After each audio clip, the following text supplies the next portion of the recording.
చూడు తమ్ముడు, Venugopal soda company అని మేము కొత్తగా సోడా కంపెనీ పెట్టాం. వీటిని ఎవరైనా పెద్దవాళ్ళ దగ్గర మెచ్చుకుంటే మా సేల్స్ బాగా పెరుగుతాయి. ఈ విధంగా మా సేల్స్ మేము పెంచామనుకో, కమిషన్ కూడా మేము పెంచాం. రండి సార్. పొద్దున్నే నాకు ఈ నడక ఎలా అలవాటైందో నీ సోడా కూడా అలా అలవాటైందయ్యా.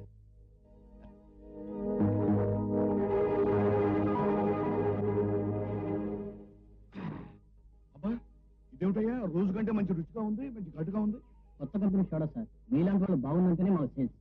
అలాగా, బాగున్నాయా? వస్తాను.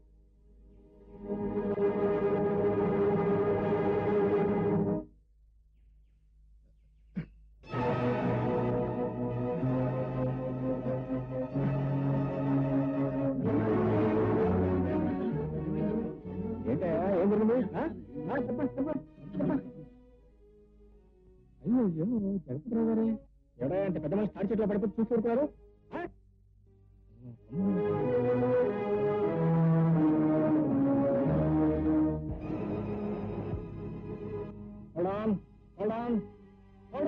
ఏమిటయా హీట్ కానిస్టేబుల్ కారు కట్ట నిలబడ్డా? ఎవరు నువ్వు? అర్జెంట్ గా వెళ్ళిన హాస్పిటల్ తీసుకెళ్ళా. బాగుంది, ఇదేమో అంబులెన్స్ అనుకున్నావా? పేషెంట్ హాస్పిటల్ తీసుకెళ్ళా తప్పు. అయితే ప్లీజ్ హోల్డ్ ఆన్. ఒక నిండు ప్రాణం కంటే మీ పని ఇంపార్టెంట్ కాదు. ముందు ఈయన హాస్పిటల్ తీసుకెళ్ళాలి. తీసుకెళ్ళకపోతే మీరు మీ కారు కూడా కదా. సర్లే, ఎక్కించు.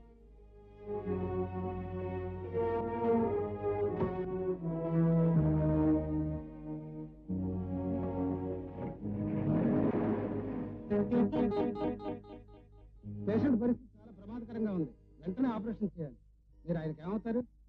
ఏమి అతను దారిని పోయే దానయ్య, కష్టంలో ఉన్నాడు కదా అని కారులో తీసుకొచ్చాం అంతే. మరి ఆపరేషన్ చాలా ఖర్చు అవుతుంది. ఆయన కావాల్సిన వాళ్ళు ఎవరైనా ఉంటే వాళ్ళకి నేను టెలిఫోన్ చేస్తాను. ఈ లోపల మీరు ఆపరేషన్ ప్రిపేర్ చేయండి. మరి డబ్బు ఆపరేషన్ అయ్యేలాగా నేను తీసుకొస్తాను. ఓకే. నీకేమిటయా, నీకేమన్నా మర్చిపోయిందా? ఆ దౌడు బాధ్యత కోసం నువ్వు డబ్బు ఖర్చు పెడతానంటే ప్రాణాపాయ స్థితిలో ఉన్న మనిషిని కాపాడటం నా కనీస కర్తవ్యం. సారీ.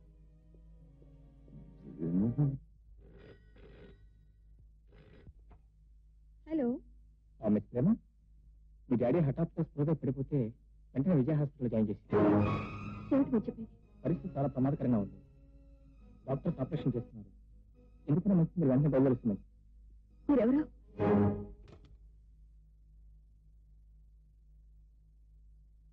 జగపతిరావుని ఎవ్వరికీ అనుమానం రాకుండా చంపేద్దామని స్లో పాయిజన్ ఇచ్చాను. ఆ తర్వాత ప్రేమను ఎలాగోలా మాయ చేసి నీకిచ్చేద్దాం అనుకున్నాను. కానీ ఆ డాక్టర్ ఎవడో ఆపరేషన్ చేస్తున్నట్ట. కొంప తీసి బతికి పట్టకడతాడో ఏమిటో. వెళ్ళి చూసొద్దాం పద. మా డాడీకి స్లో పాయిజన్ జరిగిందా? అవునమ్మా, ఈ రోజు మీ డాడీ తీసుకున్న మరో మందు వల్ల ఆ స్లో పాయిజన్ కి ఎఫెక్ట్ ఇచ్చింది. వెంటనే ఆపరేషన్ చేశాం. గండం గడిచి బయటపడ్డారు. మా డాడీని కాపాడినందుకు చాలా థ్యాంక్స్ అండి. నా డబ్బు తేరగా వచ్చిందనుకుంటున్నావా? తాత ముత్తాతల దగ్గర నుంచి నాకు సంక్రమించిందనుకుంటున్నావా? కొన్ని సంవత్సరాలు అష్ట కష్టాలు పడి తేనెటీగ కూడబెట్టిన డబ్బయ్యా ఇది. ఏనాడు నా సుఖం కోసం ఒక్క రూపాయి కూడా ఖర్చు పెట్టుకోకుండా అతి సామాన్యమైన బ్రతుకుతూ ప్రతి రూపాయి ఈ ప్లాన్కే ఉపయోగపడాలి అని తాపత్రయపడే నేను నీ ఎక్స్పెరిమెంట్స్ కోసం వేలు లక్షలు తగలేయలేనయ్యా. కానీ చివరికి జరిగిందేమి? డబ్బు తగలేసేశావు, ప్లాన్ ని సర్వనాశనం చేసేశావు. మనం సోడాలో కలిపిన మందు వల్ల వాడు ఒక్క పూట స్పృహ తప్పి పడుండి తర్వాత కళ్ళు విప్పేవాడు. అప్పుడు నువ్వేదో నాటు వైద్యం చేసి బ్రతికించాను అని ఒక చిన్న అబద్ధం చెప్పుంటే వాడిని నువ్వు నెత్తిన పెట్టుకుని కొంపగా తీసుకెళ్లి పూజించి ఉండేవాడు. ప్రేమ నీకు చాలా దగ్గర ఉండేది. అప్పుడు మన ప్లాన్ అంతా సక్సెస్ అయ్యింది. నువ్వు చేసిందేమి? నేను వద్దంటున్నా, వారిస్తున్నా, ఆసుపత్రి అన్నావు, ఆపరేషన్ అన్నావు. అనవసరంగా ఆవేశపాత్రాభినయం చేసి పడిపోయిన అతను చూస్తే కోట్లో కళ్ళు తెరవటం కాదు, శాశ్వతంగానే కళ్ళు మూసేట్టు కనిపించాడు. అందుకే హాస్పిటల్ తీసుకెళ్లారు. నేను నీకు ముందే చెప్పాను కదా, మనం సోడాలో కలిపిన మందు వల్ల మనిషి ఎంత మాత్రం చావడని. ఈ మాట మీద నమ్మకంతో ఊరుకున్నట్టయితే డాక్టర్ చెప్పిన దాన్ని బట్టి నీ పాటి చచ్చి ఉండేవాడు. ఆ డాక్టర్ డబ్బు మీద ఆశ కలిగి ఆపరేషన్ చేయాలి అని సలహా ఇచ్చాడు. అందరికీ నీలాంటి నీచమైన ఆలోచన ఉంటాయనుకో. మన కక్షల కారణం కేవలం అతను మరణమే అయితే ఒంటరిగా చూసి అతను కత్తి కూడా చంపుతా ఈ నాటకం అంటే ఎందుకు అన్నది నీకు అనవసరం. మన అగ్రిమెంట్ ప్రకారం నేను చెప్పింది చేయడమే నీ డ్యూటీ. ఎందుకు చేయలేదు? అదే నేను నీతో చేతులు కలిపి ఆ దౌర్భాగ్య అగ్రిమెంట్ చేసిన కారణంగా ప్రక్క నిండు ప్రాణాలు పోతూ ఉంటే చూసి కూర్చోడానికి రాయని కసాని కాదు, రాక్షసుని అంతకంటే కాదు. మరి అంత మహానుభావుడివి మహాత్ముడివి అయితే అగ్రిమెంట్కి ఎందుకు ఒప్పుకున్నావు? 25,000 అడ్వాన్స్ ఎందుకు తీసుకున్నావు? స్వార్థం కోసం ఎంతమంది ప్రాణాలు బలైపోయినా పర్వాలేదనుకునే మీలాంటి నీచుడితో నేను చేతులు కలిపి అగ్రిమెంట్ చేశానే, అది నా బుద్ధి తప్పు. ఈ క్షణం నుంచి మన ఇద్దరి మధ్య ఉన్న అగ్రిమెంట్ క్యాన్సిల్. మన ఇద్దరి మధ్య ఉన్న ఒప్పందాన్ని నువ్వు ఉల్లంఘిస్తే నీ మీద ప్రయోగించడానికి నా దగ్గర ఒక గొప్ప అస్త్రం ఉంది, గుర్తుంచుకో. అబద్ధం తెలుపుకోలేగా, వాటి వల్ల నా బ్రతుకులో ఎలాంటి కష్ట నష్టాలు వచ్చినా పెంచాలని చెప్తున్నా ఉన్నాను. Our agreement is cancel.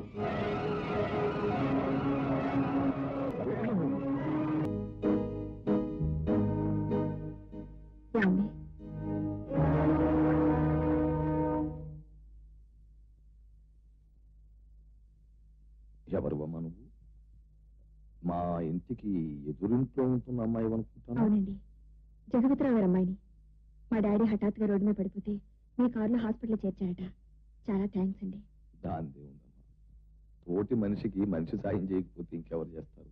అది కాకపోయినా అదే సమయానికి నేను కారులో వస్తుండడం వల్ల ఎవరో కుర్రాడు నా కారు ఆపడం వల్ల ఆపాటి సాయమైనా చేయగలిగాను. ఇంతకీ మీ డాడీ ఎలా ఉన్నారు? వెంటనే ఆపరేషన్ చేయడం వల్ల డాక్టర్లు ఏ ప్రమాదం లేదన్నారు. ఇంతకీ ఆ అబ్బాయి ఎవరో మీకు తెలుసా? అతను ఓ మహానుభావుడమ్మా. అతని మొహం చూస్తే ఓ మహాత్మా గాంధీ, బుద్ధుడు లాంటి ఎంతో మంది మహానుభావులు మనకు కనిపిస్తారు. అతని వైద్యం కూడా తెలుసట. మీ నాన్నగారి ప్రమాద స్థితిని గమనించి వైద్యం చేసి ఆసుపత్రికి తీసుకెళ్లాడు. ఇంతకీ అతనితో నీకు పని ఏమిటమ్మా?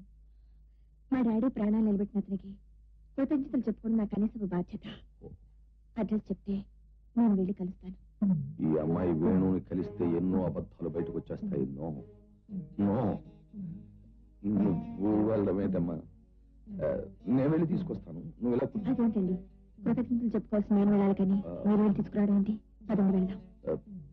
తీరా మనం వెళితే అతని ఇంటి దగ్గర ఉంటాడా? పోనీ రేపు దాకా ఎందుకండి, ఇప్పుడే వెళ్దాం.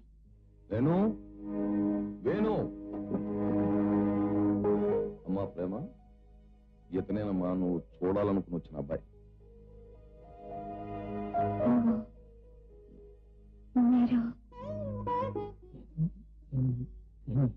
సరేనయ్యా, నువ్వే ఆవిడే.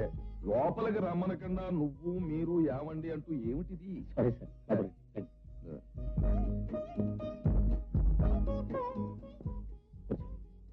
పర్వాలేదండి, మా డాడీని రక్షించినందుకు కృతజ్ఞతలు చెప్పుకోవడానికి వచ్చాను. ఆ రక్షించింది మీరే అనుకోలేదు. సంతోషం.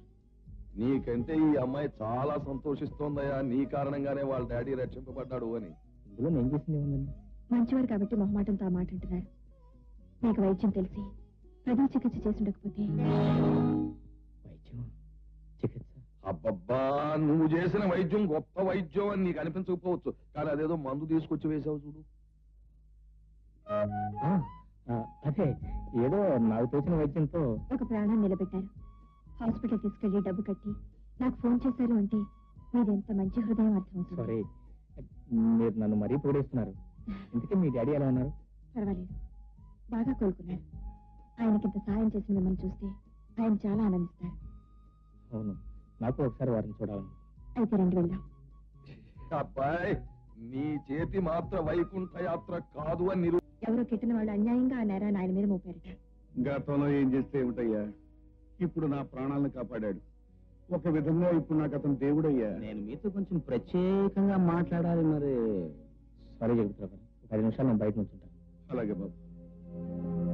జగపతిరావు గారు, మీరు మీ అమ్మాయి గారు ఉట్టి అమ్మాయిని భజన చేస్తే నెత్తికి ఎక్కువ కూర్చుంటాడు. మనిషిని చూస్తే అలా అనిపించట్లేదయ్యా. అంటున్నా నేనే అనుకోకండి, మీ జడ్జిమెంట్ ఎప్పుడు రాంగే. నన్ను అడిగితే వాడిచ్చిన 10,000కి మరో 5,000 తాంబూలంలో పెట్టి ఇచ్చేయండి. శనేశ్వరుడు అండి బాబు, వదిలించుకోవటం బెటర్. ఏం చేయడం అనేది తర్వాత విషయం డాడీ. ముందు నేను వెళ్ళి ఆయన తీసుకొస్తాను. వేణు, ఏమిటి వెళ్ళిపోతున్నారు? ఆ మాటలు విన్న తర్వాత కూడా ఇంకా అక్కడే ఉండమంటారా? సారీ, కోపం వచ్చిందనుకుంటాను. పేదవాడి సహాయాన్ని విలువ కట్టే పెద్దలు పేదవాడి కోపానికి కూడా విలువ కట్టగలరు. నేను ఇచ్చిన 10,000కు మరో 5,000, నాకు వచ్చిన కోపాన్ని మరో 500 ఇస్తే సరిపోతుంది అనుకుంటాడా దయానంద్? ప్లీజ్ అలా అనకండి. నా మొహం చూసినా మీరు ఆ మాటలు మర్చిపోండి. మిస్ ప్రేమ, మీ మొహం చూస్తే ఎన్నో విషయాలు మర్చిపోవచ్చు. కానీ ఒకటి మాత్రం గుర్తుపెట్టుకోండి, నేను డబ్బుకు ఆశించి మాత్రం ఈ సహాయం చేయలేదు. మీ నాన్నగారు కోటీశ్వరాన్ని ఉద్దేశంతో రక్షించలేదు. ఆ పరిస్థితిలో దిక్కుముక్కులేని ఏ పేదవాడన్నా రక్షించేవాడిని. నాకు తెలుసండి, ఈ కాస్త పరిచయంలోనే మీరు ఎలాంటి వారు, మీ మనసు ఎలాంటిదో అర్థం చేసుకున్నాను. అందుకే రమ్మంటున్నాను. సారీ, నాకు ఇప్పుడు టైం లేదు. నేను ఒక ఇంటర్వ్యూకి వెళ్ళాలి. ఉద్యోగం కోసమేనా? జీతం ఎంత ఉంటుందో? 2 పూట్ల కడుపు నిండా తింటాను సరిపడేంత. ఆ మాత్రం దానికోసం మీరు ఏ ఇంటర్వ్యూకి వెళ్ళక్కర్లేదు. సహాయం కృతజ్ఞత అనుకోకుండా ఉంటే మా డాడీతో చెప్పి మీకు పర్సనల్ సెక్రటరీగా ఉద్యోగం ఇప్పిస్తాను. రొట్టె విరిగి నేతిలో పడ్డామంటే ఇదేనో వేణు. ఒక్క ఇన్సిడెంట్ తో అటు అమ్మాయి మనసులోను ఇటు తండ్రి మనసులోను కూడా స్థానం సంపాదించేశావు, కోట్లో బాగా వేసేసావు. పగాలు వేయటం, పాకలు వేయటం అట్లా ఉంచండి. రేపటి నుంచి వాళ్ళ ఇంట్లో వ్యవహారాలు నేను చూడాలి.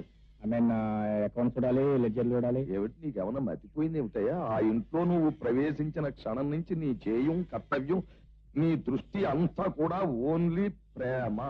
తొందరగా దాన్ని బెడ్రూమ్ లోకి తీసుకెళ్తే అలా ఊరుకోండి. మీరు చెప్పేవన్నీ చావు దెబ్బలు తింటాను దగ్గర మార్గాలు. ప్రేమించే విషయం తొందరపడకూడదు బాబాయ్. నేను చెప్పేది కొంచెం విను. సీరియల్ నవల్స్ రాయడంలో సిద్ధహస్తురాలైన పిల్లి కూతల ప్రఫుల్ల చంద్రకుమారి రాసిన నవల్లో ఏం రాసింది? పిల్లి కూతురు ప్రేమనే కాదు, ఒక చాలా డబ్బు గల బాగా అందమైన ఆడపిల్ల, అంటే ఆ హీరోయిన్ ఇంట్లో ఒక అందమైన హీరో పేదవాడు పనిచేస్తూ ఉంటాడు. ఓ రోజు అతనికి హఠాత్తుగా జబ్బు చేస్తుంది. అవుట్ హౌస్ లో పడుకుని ములుగుతూ ఉంటాడు. మొదలటానికి లోపం డాక్టర్ని పిలవచ్చుగా. ఇదిగో నేను చెప్పేది వినడం వరకే నీ డ్యూటీ. అలాగే. ఆ హీరో కనిపించకపోయేసరికి ఆ హీరోయిన్ వెతుక్కుంటూ ఆ అవుట్ హౌస్ కు వస్తుంది. ఆ మూలిగే హీరోని చూసి ఆ హీరోయిన్ మనస్సు విలవిలవిల్లాడిపోతుంది. ఆ హీరో కళ్ళు తెరిచేసరికి ఐస్ వాటర్ లోనో ఉడుకులోనో తడిపిన మెత్తటి గుడ్డతో అతని నుదురు మీద మెల్లిగా హత్తుతూ ఉంటుంది. బాబాయ్, నువ్వు చెప్పేవన్నీ పాత నవల్లో, పాత సినిమాల్లో హీరోలు చేసే ట్రిక్లు. రోజులు మారినాయి, సినిమాలు మారినాయి, హీరోలు మారారు, టెక్నిక్లు మారినాయి. అవన్నీ నాకు కుదిరే నేను చూస్తానుగా.